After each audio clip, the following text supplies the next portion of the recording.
ये एक्सरसाइज बहुत सिंपल है, चूँकि इसकी जो रिक्त समुच्चय क्या होते हैं, परिमित अपरिमित क्या होते हैं, यही सब के बारे में बताया गया है इसमें। और ये मैं डेफिनेशन बता चुका हूँ। इसको ज़रा ध्यान से समझिए, किताब को साथ में रखिए। अगर कोई समस्या आए तो आप कमेंट करके पूछ सकते हैं।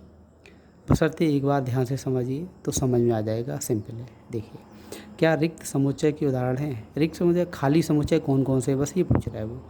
दो से भाज्य, चलिए दो से भाज्य कौन सी संख्या है? विषम प्राकृतिक संख्याएं।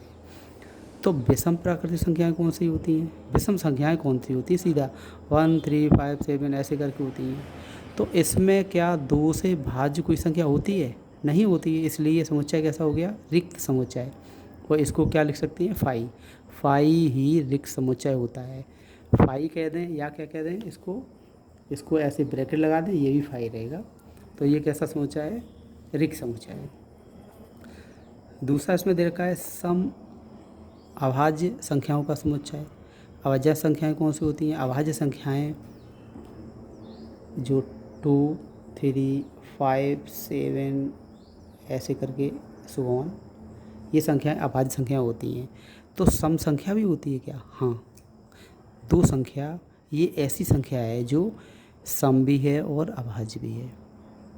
तो क्या रिक्त समुच्चय है? ये नहीं है, क्योंकि एक एलिमेंट है, ये एकल समुच्चय हो गया है। तो अगला चलिए, एक्स सच दैट एक्स एक प्राकृतिक संख्या है और एक्स लेस देन 5 और साथ ही साथ एक्स ग्रेटर देन 7। अब ऐसी प्राकृतिक संख्या बतानी है जो 5 से छोटी हो। 5 से छोटी 1 2 3 4, और साथ ही जो 7 से बड़ी हो।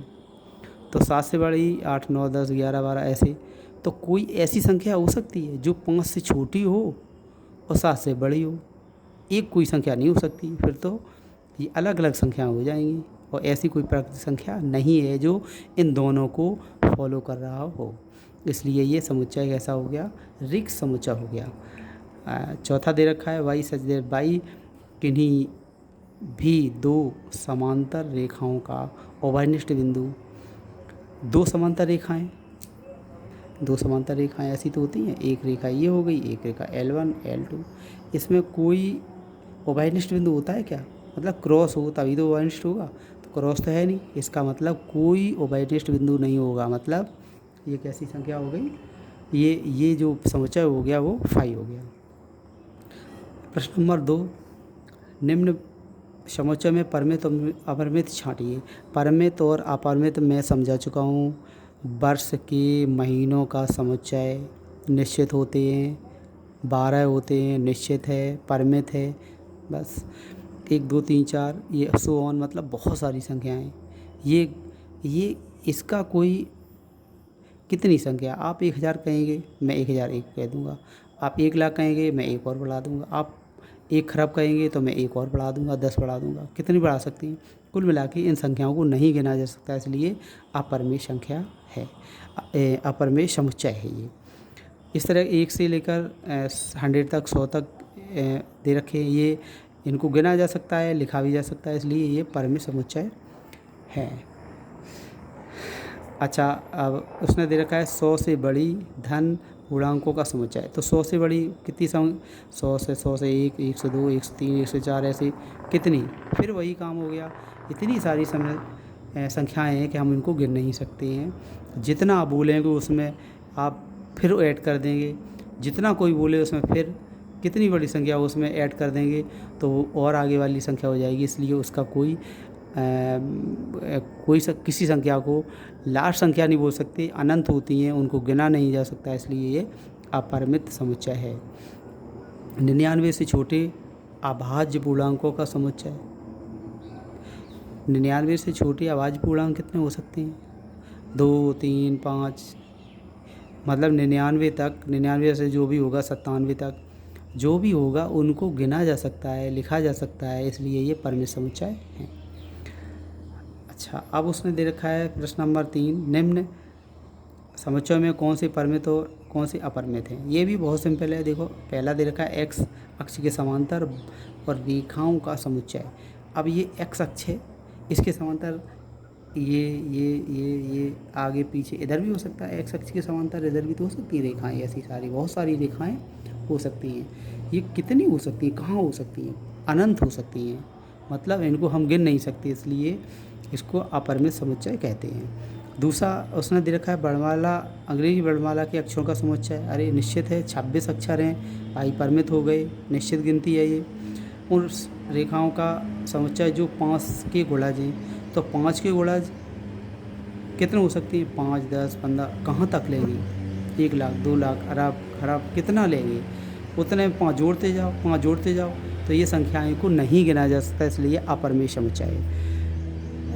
इसमें देखो चौथा दे रखा है पृथ्वी पर रहने वाली जानवरों का समुच्चय, ये परिमेय समुच्चय है, क्योंकि जानवरों की संख्या निश्चित है, इनको गिना जा सकता है, ये संभव है। जो संभव नहीं है उसको अपरिमेय बोलेंगे, लेकिन जो संभव है, जिनको गिना जा सकता है, भले ही अभी ना गिन पाए हों हम लोग, लेकिन वो परिमित ही कहलाएगा। ठीक है। अच्छा, अब इसमें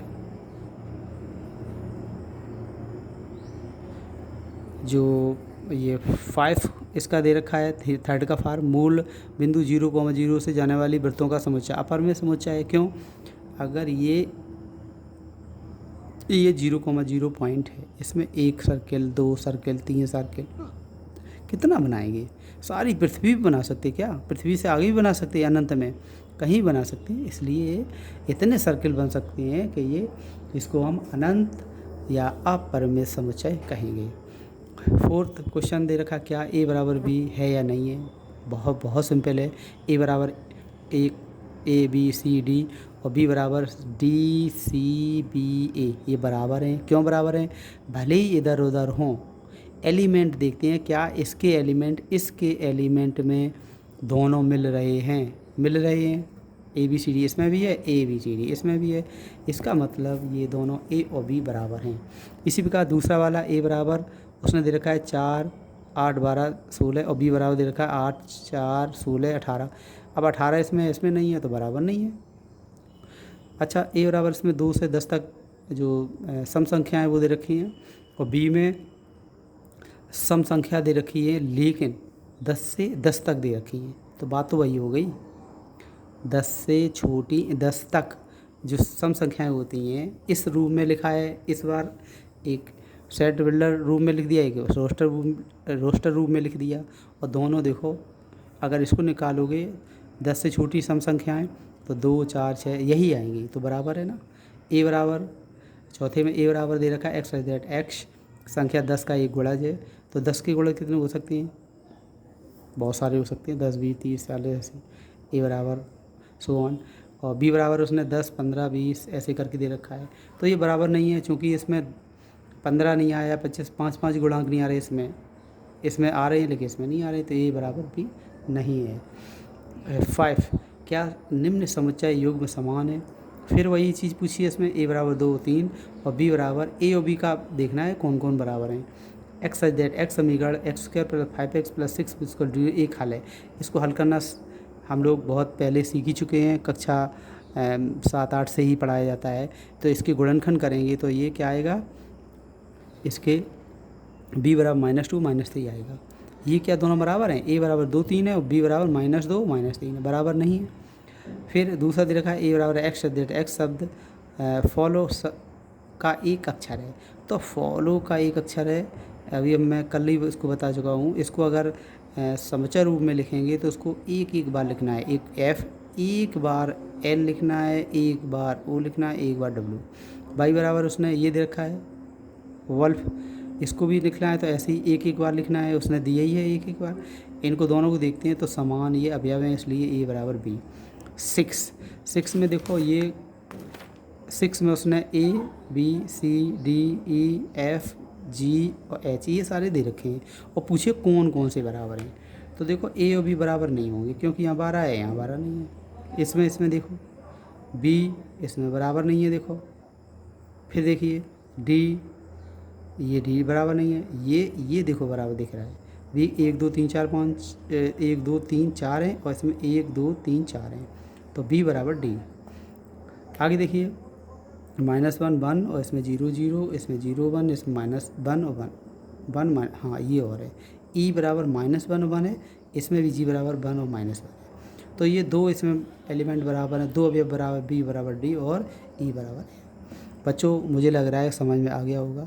मैं कल अब एक्सरसाइज 1.3 एक्सरसाइज इस पर डिस्कशन करूँगा। आप इसको नोट करते जाइए, नोट ज़रूर करिए।